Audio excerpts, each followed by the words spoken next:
So guys, may matututunan tayo dito sa tira ng ng tirador na si Nunoy Bacolod. Tingnan nyo guys yung prepare nyo, laging may anggulo. Yan, dapat laging may anggulo yung prepare nyo. Magaling, di ba? Mukha lang di magaling pero malupit pala to.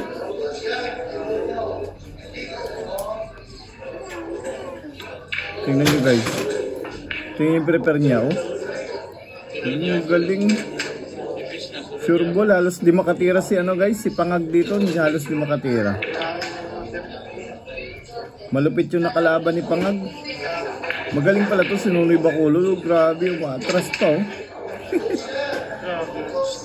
Magaling na, swerte pa, santa pa. Naasayo na ang lahat. Mapapasana all ka na lang talaga. Oh. Ay, grabe naman yun. Last ball. Last ball na naman. Wala, halos di makatira si Pangag ng maganda. Malas. Boom, tapos ang laban.